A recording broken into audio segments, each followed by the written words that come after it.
Hello mga Calbs, January 7, 2026. So Wednesday ngayon. Shout out sa lahat ng mga taga Los Baños, Laguna.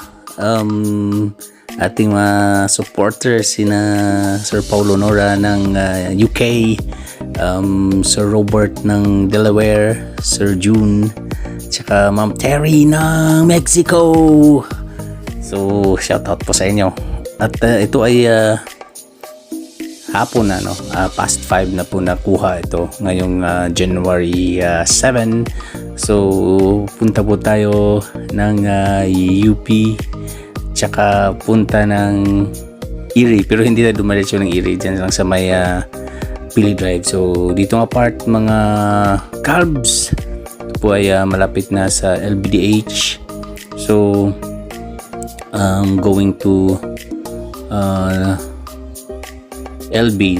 UPLB. So medyo hindi pa maraming masyadong students kasi hindi pa nag-start ng class yung college ng UPLB.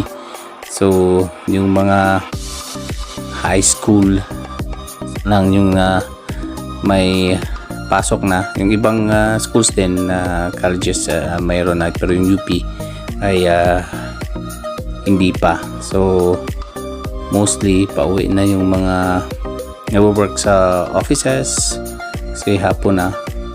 So ito po yun mga Cubs yung video. Ito yung dito sa may LB Square banda o sa left side. So may bagong mga constructions na rin dito, dito banda. Ayan sa may lumalabas na sasakyan na red. Diyan sa left na yan ay may construction na rin dyan. For rent na naman siguro yan ng mga na building. So medyo dami ng mga guys nagbabago dito. Kung matagal na kayo hindi nakapunta ng Los Baños ay makita nyo rin maraming pagkakaiba, lalo na sa mga highway banda. Dami rin mga natanggal na mga bahay kasi dahil sa road expansion. So ito naman dito mga guys, may mga construction ng mga buildings din. Marami-rami na rin yung mga nagbabago. So sa lahat na supporters tapos nanonood sa video na to, thank you. Lalo na sa mga students dito sa UPLB, sa mga parents na nanonood nito sa channel na to, tapos lahat ng mga taga Los Baños, Laguna, shoutout po sa atin. Sana supportahan nyo yung channel na to guys. So dito na tayo sa may Vega banda. So mag-rap lang yan, maraming kainan, yung Jollibee na anuhan na natin, daanan na. So Macdo, Choking, mayroong Starbucks, at marami pang iba. Dyan din sa Vega yung masarap na pandesal, yung Igos. Ayan mga guys, shout out dyan. Palagi akong nabili dyan sa Igos. So ito na guys, papasok na tayo ng UP Gate. So hindi pa tinanggal yung Belen, andyan pa rin. Siguro by next week tatanggalin na yan guys. So ngayon wala pa. So ayan pa siya.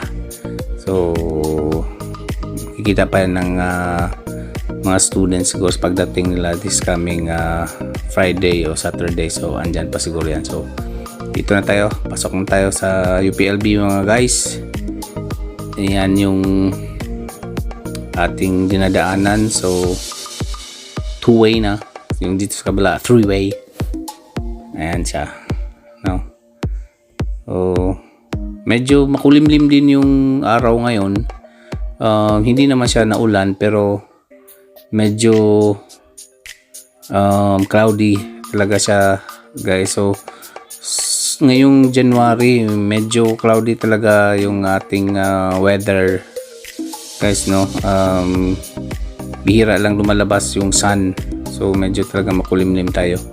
Ayan, kaya yung ating dito sa Los Baños ay medyo malamig tayo, lalo na paggabi. So guys, wala masyadong sasakyan guys kasi wala pang pasok. So kunti-kunti lang yung mga sasakyan natin. So ito, banda na guys, papunta na tayo dito sa may Pili Drive.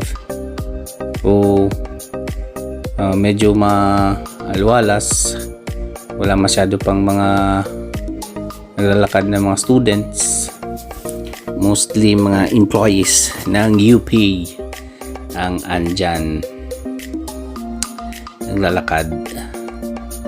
Tsaka marami ding nagwo-walking na guys, yung iba nag-start na ng walking. Ito kasi past 5 na, so meron na rin mga nagwo-walking dito mga guys, kasi yung area na to dito sa may Pili Drive, may bandang pag ganito na alas 5, dami nang nagwo-walking dito sa may left natin, yung may orange yan na barrier dyan na area guys. Mga crowds ay ginagawang walking, exercising area. So yan mga crowds, dito na tayo sa may Pili Drive, yung maraming mga pili. So ran si Kuya Guard yung nagda-direct ng traffic dyan, so thank you Kuya Guard at pinadaan nyo ako. So ayan na mga guys, yung pili na mga matatanda na. So dito yung mga pili na to ay hindi pwedeng sungkitin, kundi mamulot ka lang. Yung mga nahuhulog yung pwedeng pulutin, pero bawal sungkitin. Ayan, so malapit na guys. Ito din yung sa left side guys, bagong building yan. Yung nagpa-finance yata yan guys ay Party Korea and also Erie. So, hindi ko lang sure guys pero parang ganun guys, mga Korean ang nagfi-finance niyan, Korea. So ayan na guys, ang ganda ng ating mga kahoy, talagang fresh na fresh yan guys. Pag binuksan mo yung bintana, ang ganda. So wala pa lang masyadong mga tanim dito sa magkabilaan na side sa lupa. Dati marami niyan dyan mga mais, so ngayon wala pa masyado tanim, kasi dito kami nabili ng matamis na mais dito banda mga guys sa Pili Drive. Kasi pag once na may mga tanim dyan na mais, ang sarap ng sweet corn dyan mga guys, dyan kami nabili. So ito na guys, palabas na tayo mga guys. So hanggang dito na lang tayo sa ating video. At sa lahat ng supporters, ulitin ko sina Sir Paulo Nora ng UK, Sir Robert ng Delaware, Sir June at si Ma'am Terry. Shout out po sa inyo. Salamat sa support. So sa lahat din ng mga viewers dito, mga Tagalog Baños, thank you guys sa support ninyo. God bless everyone. Bye. Happy New